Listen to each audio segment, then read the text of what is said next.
Vous savez, écoutez ceci. Écoutez ceci. Je vais traverser, mais bon, je vais continuer comme ça un peu, puis je traverse. Je suis ici, là. Écoutez ceci.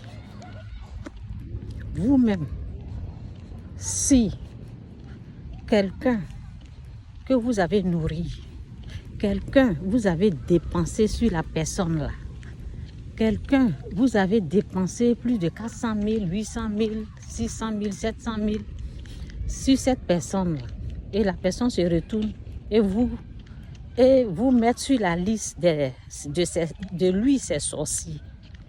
La liste.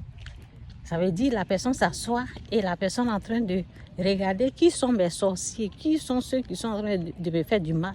Et la personne met ton nom sur la liste.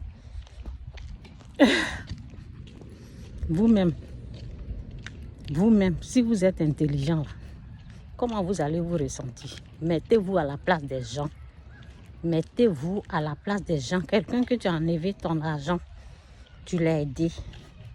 Et la personne se retourne parce que tu as essayé, ça n'a pas marché. Tu as essayé, ça n'a pas marché. Tu n'es pas Dieu. Vous forcez toi-même. Il y a des choses que tu fais souvent, ça ne marche pas. Il y a de l'argent. Souvent même, toi-même, tu as perdu 2 millions, 3 millions, 5 millions, 6 millions. Plein d'argent. 45 millions. Il y a des gens qui ont mis leurs mains sur ton argent, c'est parti. Donc, toi-même dans ta vie, tu as perdu des choses. La personne en train de faire des choses, ça ne marche pas dans sa vie et c'est ton nom qui est dans sa bouche. Tu entends ça là. Mettez-vous à la place des gens. Ça va te plaire, ça va pas te plaire, ça va te faire du bien, tu vas sourire. Comment vous allez vous ressentir? C'est ça, réfléchissez un peu. Réfléchissez, mettez-vous à la place des gens. Si vous voulez connaître la vérité, là, mettez-vous à la place des gens. Les faux pasteurs, ces faux hommes de Dieu, là, ils veulent vous conduire en erreur. Ils veulent vous attirer la malédiction, le malheur. Ils veulent que vous péchiez. Ils veulent que vous détestez les gens. Ils veulent que Dieu s'énerve contre vous. Ils veulent attirer la colère de Dieu. C'est pour cela ils vous disent que c'est la personne même. La personne même qui vous a aidé là. Ils disent que c'est la personne là qui veut vous faire du mal.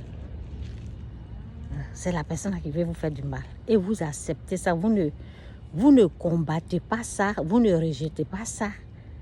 Vous prenez ça. Celle, la personne qui voulait vous faire du bien.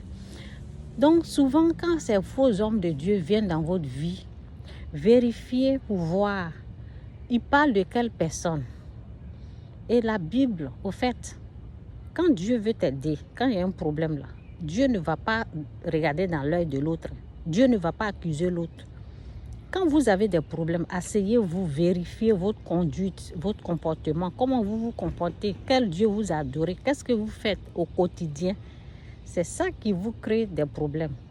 Ce n'est pas la faute de quelqu'un. Ce n'est pas quelqu'un qui est à la base. Ce n'est pas quelqu'un qui vous en veut. Donc, vérifiez vous-même votre vie. Comment vous vous comportez. Quel genre de péché vous êtes dedans. C'est ça qui attire la colère de Dieu sur votre vie, dans votre vie. Ce n'est pas quelqu'un. Vous avez compris? Donc, ce que tu n'aimerais pas qu'on te fasse là, il ne faut pas faire ça à l'autre. Ce que je viens de dire là, toi-même, il faut te mettre à la place de l'autre. Que tu juges, que tu condamnes. Est-ce que si on te fait ça là, tu vas aimer? Ce que tu ne vas pas aimer là, il ne faut pas faire ça à l'autre. C'est ça mon message de ce matin. Jésus-Christ ou rien, Jésus-Christ est bel et bien Seigneur.